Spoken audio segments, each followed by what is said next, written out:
지금부터 정현태의 만리풍치를 시작하겠습니다. 여러분 안녕하셨습니까? 오늘은 Y타임스를 통하여 정현태의 만리풍치를 진행합니다. 여기선 처음 하는 방송이라 다소 생소합니다. 오늘은 대한민국의 현실을 냉정하게 진단해보는 시간을 갖고자 합니다. 대한민국의 현재 그리고 미래는 어떻게 되어갈 것인가라는 내용으로 이야기를 풀어가겠습니다. 먼저 대한민국의 현재 상황부터 살펴보겠습니다. 상식적으로 납득할 수 없는 일들이 정치, 경제, 안보, 외교, 문화, 교육 등에서 끊임없이 터져나오고 있습니다.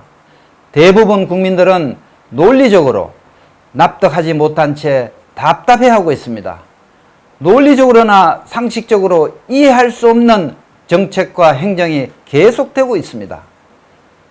어저께는 북한 김정은이 또다시 단거리 미사일 발사 실험을 계속하면서 우리를 위협하고 있습니다. 그런데도 우리는 한마디 반응도 못하고 있습니다. 왜 그럴까요?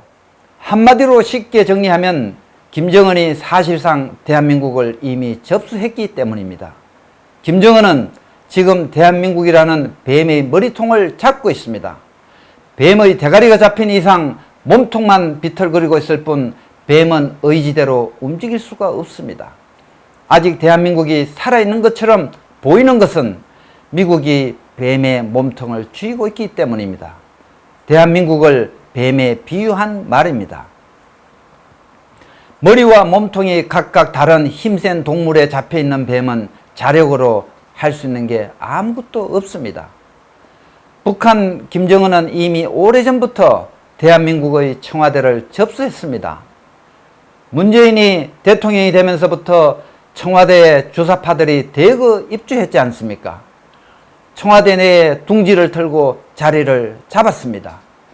뱀의 대가리 역할을 해온 것인 거죠. 청와대 안에는 주사파들이 완전히 장악을 하고 이들 주사파들은 북한의 지령을 받고 있거나 내통을 하고 있다고 봐야 할 것입니다. 판문점에 개소한 남북 공동연락사무소를 통하여 우리 국민들 몰래 모의를 계속 해오고 있습니다. 동해 삼척 간첩선 침투 사건, 그리고 서해 평택항 제2해군 사령부까지 침투한 잠수정 사건, 우리의 영공을 통해 내륙 깊숙이 내려온 무인 비행기 침투 사건 등은 남과 북의 사전 교감이 된 상태에서 발생된 것으로 추정됩니다. 그렇지 않고서는 이들의 침투 과정이나 그 후속 조치들이 모두 납득이 되지 않기 때문입니다. 국민들은 구체적인 내용은 잘 모릅니다. 밝혀진 것은 빙산의 일각입니다. 위기 시에는 24시간 이내에 서울을 함락시킬 계획을 만들고 있을 수도 있습니다. 얼마나 많은 것들이 숨겨져 있을지는 여러분의 상상에 맡기겠습니다. 분명한 것은 이들은 같은 사상과 같은 목표를 갖고 있는 사람들이란 점입니다. 김정은의 궁극적 목표는 무엇입니까? 남한을 적과 통일시키는 것 아닙니까? 그 수단은 거짓과 선동인 것입니다. 수많은 거짓과 날조 그리고 조작들을 만들어내고 있지 않습니까? 그리고 목적을 달성하기 위해서는 불법도 허용하고 있는 집단이 아닙니까? 그래서 국민들이 이해할 수 없는 불법적인 일들이 서스럼없이 감행되고 있습니다. 그리고 한미일 동맹을 파기한 후 남한을 고립시키는 것이 이들의 목표입니다. 뱀의 머리통을 잡고 있는 김정은은 벌써 남한을 자기 마음대로 삼킬 수 있었지만 남한에 주둔하고 있는 강력한 미군 때문에 못 쳐내려오고 있는 것 아니겠습니까? 미군만 없었으면 순식간에 대한민국은 이미 적과 통일되었을 것입니다. 김정은은 미국과 일본을 대한민국으로부터 떨쳐내야만 적화 통일을 할 수 있다고 믿고 있습니다. 그래서 우리 모두가 알고 있듯이 오래전부터 한국과 미국을 이간질시켜 왔습니다. 그래서 효순이 사건과 쇠고기 촛불 사태 등 반미운동을 조장 선동해 오지 않았습니까? 또한 한국에 주둔하고 있는 미군을 철수시키려 하고 있습니다. 그래야만 북한이 남한을 적화 통일시킬 수 있다고 판단하고 있습니다. 결국 우리나라에 있는 유엔군 사령부, 즉 유엔사를 해체시키려 하고 있습니다. 그래서 휴전 중인 지금의 남북 관계를 종전 상태로 만들려 하고 있는 것입니다. 전쟁이 종료되고 나면 더 이상 유엔사가 남한에 주둔할 이유가 없어지기 때문입니다. 최근에 한일 무역 갈등으로 시작된 무역 전쟁 또한 김정은이 바라는 대로 지금 되어가고 있습니다. 겉으론 단순히 일본이 반도체 생산 공정에 들어가는 3가지 핵심 화학물질의 수출 규제 조치로 시작된 것처럼 보이지만 이는 단순한 무역 분쟁, 경제 분쟁이 아닙니다. 사실상 그 내막을 들여다보면 뱀의 머리를 잡고 있는 김정은의 지시대로 대한민국이 움직이고 있다는 것을 알 수 있습니다. 한일 간 이간질을 시켜서 일본과 적대적 관계를 만들려 하고 있는 것입니다. 1965년 맺은 한일 보상 청구 합의서에 근거하여 국가 대 국가로 보상이 다 끝난 것을 새삼 강제징용 보상 청구를 요구하고 있지 않습니까? 사실상 말도 안 되는 억지를 부리고 있는 것이죠. 이에 대하여 우리나라 대법원의 판결이 났다 하더라도 그 효력은 국내법에 한정될 뿐 일본과 맺은 한일 보상 청구 합의를 무력화시킬 수는 없는 것입니다. 지금 문재인 정부가 하는 짓은 국제법상 국제 간에 맺은 조약이나 합의 등은 국내법을 우선한다는 국제 질서를 무너뜨리는 것과 같습니다. 즉 국제법상 있을 수도 없는 요구를 우리 측에서 일본에게 요구하고 있는 것이죠. 이렇게까지 하고 있는 그 이유는 도대체 뭘까요? 대한민국의 이익이나 입장이 아니라 북한 김정은의 요구에 따라 한일 관계를 파탄내기로 작정하고 있기 때문 아니겠습니까? 우리의 경제가 파탄나든 대기업과 중소기업들이 망해도 눈 하나 깜짝하지 않고 있습니다. 목표가 한일 관계 파탄에 있기 때문입니다. 이런 점에서 보면 한일 관계는 당분간 해결될 가능성은 없어 보입니다. 오히려 점점 더 악화되어 갈 것입니다. 그래서 친일파니 토착 왜구라는 등 국민들을 선동하여 죽창을 들고 의병이라도 되자는 듯 반일 감정을 부추기고 있는 것이죠. 이러한 과정 속에서 국민들과 기업인들만 고통을 받게 될 것 아니겠습니까? 대기업은 물론 중소기업들이 문을 닫는 사태가 줄줄이 이어질 것 같습니다.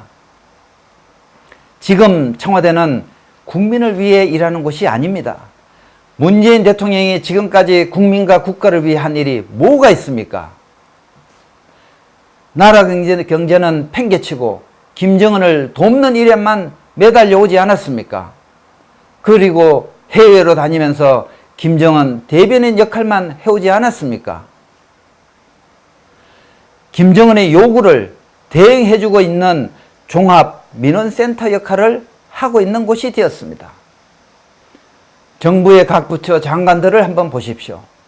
강경화 외교부 장관, 정경두 국방부 장관, 홍남기 기재부 장관, 이들 모두가 그 어느 한 사람이 지금 국민의 목소리를 대변하고 있습니까? 모두가 북한 김정은의 좀비가 되어서 그런지 김정은의 눈치만 살피고 있지 않습니까? 그리고 또 검찰, 경찰은 또 어떻습니까? 감사원, 국세청, 그리고 우리나라의 군대 또한 김정은의 꼭두각시가 지금 되어 있지 않습니까? 아직 이들 권력기관 내에 정신이 제대로 박힌 사람들이 일부 남아있어서 나름 저항의 목소리가 나오고 있는 것일 뿐, 이 또한 시간이 지나갈수록 점점 포섭되거나 숙청되어 모두가 좀비처럼 되고 말 것입니다. 그럼 지금부터 뱀의 몸통을 쥐고 있는 미국은 어떨까 한번 생각해 봅시다. 대한민국에 주둔하고 있는 미군과 이들이 갖고 있는 최첨단 무기와 또 어마어마한 군사 장비들이 뱀의 몸통을 지금 지켜주고 있습니다. 비록 뱀 대가리는 김정은에게 잡혀있지만 뱀의 몸통이 살아 움직일 수 있도록, 그리고 뱀이 숨을 쉴 수 있도록 뱀의 목을 김정은으로부터 지켜주고 있죠. 만약 미군이 떠나버리면 뱀은 바로 죽고 맙니다. 지금은 미국 때문에 겨우 숨을 쉬고 있을 뿐 이대로 머리를 잡힌 채 시간이 흘러가면 뱀은 결국 죽게 됩니다. 우리 국민들이 자력으로 뱀의 머리를 쥐고 있는 김정은으로부터 벗어날 수 없다는 것입니다. 결론은 문재인과 주사파 집단을 청와대로부터 끌어내야만 대한민국이 살아남을 수 있다는 것입니다. 이런 측면에서 보면 대한민국 국민은 지금 숨을 가쁘게 쉬면서 서서히 죽어가고 있는 것입니다. 그러면서 한편 요행을 바라고 있는 것이죠. 미국이 뱀이 머리를 쥐고 있는 김정은을 제거해 주기를 지금 기다리고 있습니다. 반면 트럼프는 또 어떻습니까? 이 와중에도 대한민국에 무기를 팔아먹고 있는 장사꾼이 아닙니까? 국제 질서와 외교에서는 오직 국익이 우선이고 국익만 존재하는 것 아닙니까? 그래도 이런 장사꾼의 도움을 받지 않고서는 살아남을 수가 없다는 게 우리의 지금의 처지이고 현실인 것입니다. 미국이 상대적으로 북한이나 중국 그리고 일본보다 낫다는 것이죠. 미국만이 우리에게 그래도 진정한 우방이고 동맹국이란 뜻입니다. 그러나 희생을 하면서까지 우리를 대신한다고 기대해서는 안 될 것입니다. 미국은 역사적으로 우리를 이웃 국가들처럼 해롭게 하진 않았으니까요. 미국이 희생을 하면서 자국민의 목숨을 바쳐서 대한민국을 지키려 했던 것은 세계 경찰 국가로서 그리고 자유민주주의 체제를 수호해야 한다는 더 큰 대의가 있었기 때문입니다. 그래서 미국은 우리에게 유일한 지원군이고 동맹국인 것입니다. 오 통제라, 대한민국이 어쩌다 이 지경이 되었을까? 순진한 국민들은 아직도 세상 돌아가는 걸 모르고 용비 어천가를 부르고 있습니다. 김정은에 포섭되거나 협박으로 인질이 된 민노총과 정교조 그리고 청와대와 그 좀비 세력을 따라 함께 노래를 부르고 있습니다. 언론도 모두 민노총에 장악되어 국민들의 눈을 멀게 하고 있습니다. 좀비가 되면 뇌가 작동하지 않습니다. 그냥 선동에 끌려서 따라합니다. 중요한 사실은 시간이 지날수록 이들 종북 좀비들은 늘어가고 있다는 것입니다. 역사를 한번 봅시다. 조선이 망해가던 구한말 1905년 을사조약이 있을 때죠. 일본이 한국의 외교권을 박탈하지 않았습니까? 그리고 2년 후인 1907년에는 조선의 군대를 해체시키고 사법권도 박탈해버렸습니다. 임금이 임금 구실을 못했기 때문이죠. 그래서 조선의 백성은 억울한 죽음을 당해도 일본 놈들이 재판을 하지 않았습니까? 그런데도 조선의 순진한 백성들은 설마 했습니다. 식민지가 된다는 것을 믿지 않으려고 했죠. 그때랑 지금이 너무도 흡사하지 않습니까? 일본이 아닌 북한이 똑같은 짓을 청와대를 통해서 하고 있지 않습니까? 지금의 청와대는 구한말 일본 총독부와 같습니다. 그리고 3년이 지나서 1910년 드디어 조선은 일본의 식민지가 되고 말았습니다. 그때는 후회해도 이미 때는 늦었던 것입니다. 이대로 가면 대한민국은 시간 문제일 뿐 김정은에 의한 적화 통일이 될 게 뻔합니다. 이대로 가면 내년 2020년 4월 총선마저도 정상적으로 치러지기가 어려울 수도 있습니다. 그 전에 전쟁이라도 날지 모르기 때문이죠. 설령 무사히 총선이 된다 하여도 국회의원 과반 이상을 제1야당이 확보할지도 의문입니다. 왜냐하면 정상적인 선거가 되기 어렵기 때문입니다. 온갖 수단과 방법을 통한 불법 선거로 집권 여당과 청와대는 200석 이상을 확보하여 국회를 장악하려 할 것입니다. 최근 정치개혁특위위원장 몫을 자유한국당에서 도로 민주당이 갖고 간 이유도 바로 이 패스트트랙에 올라온 연동형 비례대표 법안을 집권 여당에게 유리하게 만들려는 것 아니겠습니까? 선거법을 개정하겠다는 것 아니겠습니까? 그래서 집권 여당은 홍영표 전 원내대표를 정계특위위원장으로 내정했습니다. 우파의 논리적인 사고와 합리적인 선거 전략만으로는 오는 선거에서 절대로 이길 수가 없습니다. 이들은 1단계, 2단계, 3단계의 백업 장치를 준비하고 어마어마한 업무를 꾸미고 있을 것입니다. 나라 경제는 다 망가지고 국가 안보도 다 허물어지고 국민들의 삶은 점점 더 피폐해져 가고 있습니다. 200만 명에 달하는 청년들이 일거리를 찾아서 지금 길거리를 헤매고 있지 않습니까? 참으로 비참한 현실이고 암울한 미래가 아닐 수 없습니다. 한편 최후의 보루 역할을 하고 있는 자유한국당마저 무너뜨려 남아있는 국회까지 완전히 장악하려는 업무가 지금 진행 중에 있지 않습니까? 그래야만 헌법 개정을 통한 사회주의 공산 독재 국가가 될 수 있기 때문입니다. 이렇게까지 얘기를 해도 아직 설마 하는 사람들이 있습니다. 참 미련하고 어리석은 사람들은 구제할 방법이 없나 봅니다. 일부 우파들은 언론 탄압을 받아가면서까지 열심히 유튜브 방송으로 진실을 알리고 있습니다. 또 일부 애국자들은 태극기를 들고 서울 광화문 내거리와 전국 방방곳곳에서 목소리를 높여 나라의 위기를 전하고 있습니다. 이들이야말로 진정한 애국자들이 아니겠습니까? 그러나 이렇게 한다고 하여 뱀의 머리가 잡혀있는 이상 그 통제를 벗어날 수 있겠습니까? 정권을 뺏긴 지 2년이 지났지만 우파 국민들이 아무리 발부동치고 대항했지만 무엇이 바뀌었습니까? 아무것도 바꾸질 못했습니다. 오히려 저들은 더 높은 강도로 탄압과 억압을 가해오고 있지 않습니까? 참으로 딱한 상황이 되어버렸습니다. 이제 와서 누굴 탓해서 무슨 의미가 있겠습니까? 지금은 보수와 진보의 싸움이 아닙니다. 또한 좌파와 우파의 대결도 아닙니다. 빨갱이 세력과 자유진영 세력 간에 목숨을 건 전쟁을 하고 있는 것입니다. 우리는 지금 내전을 치르고 있는 중입니다. 빨갱이 세력이 성공하면 제2의 킬링필드가 자유 대한민국 땅에서 발생할 수도 있습니다. 그럼 우린 뭘 해야 할까요? 우리가 지금 할 수 있는 획기적인 수단은 아무것도 없습니다. 그래도 포기하고 손 놓고만 있을 수는 없지 않습니까?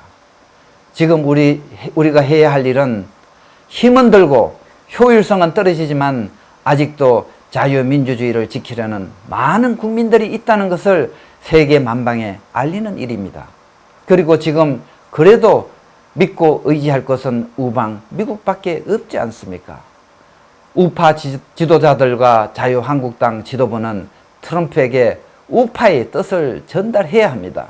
그리고 우파 국민들의 단결된 목소리를 트럼프에게 전달해야 합니다. 우파 국민들은 목숨 바쳐 이 나라를 자유민주주의 국가로 끝까지 지켜나가고자 하니까 지켜달라고 말입니다. 시민단체와 우파 국민들의 역할과 자유한국당의 역할은 각각 다릅니다. 시민단체와 우파 국민들은 피를 흘릴 각오로 현 정권과 싸워야 합니다. 그래야만 우방국들이 관심을 가질 것 아니겠습니까? 내부에서 스스로 아무런 노력도 하지 않는데 누가 와서 우리를 도와주겠습니까? 그리고 미우나 고우나 자유한국당을 중심으로 뭉쳐야 하지 않겠습니까? 우파가 결집해야 길이 열리지 않겠습니까? 반문 세력은 모두 단합을 해야 합니다. 잘못을 따질 때가 아닙니다. 마음에 들지 않는 부분이 있다 하여 대의를 저버리고 딴 생각을 해서는 안 된다는 것이죠. 자유한국당을 지지해야 하는 이유는 바로 이것 때문입니다. 힘을 분산시켜서는 안 되기 때문입니다. 그리고 자유한국당은 이들 앞에서 앞장서 줘야 합니다. 몸을 사리고 있을 때가 아닙니다. 그리고 집권 여당 주도의 선거법 개정을 막아내야 합니다. 또한 국제관계에 더 노력을 기울여야 합니다. 특히 미국과의 접촉을 더 적극적으로 해야 합니다. 우파 국민들의 생각과 의지를 전달해 줘야 합니다. 자유 대한민국 체제를 지켜달라고 요청을 계속 하자는 것이죠. 지금으로선 우리가 할 수 있는 것은 이것뿐입니다. 아쉽게도 우리가 할 수 있는 것들은 별로 많지 않습니다. 정현태의 만리풍치는 오늘 여기서 마치도록 하겠습니다. 경청해 주셔서 감사합니다.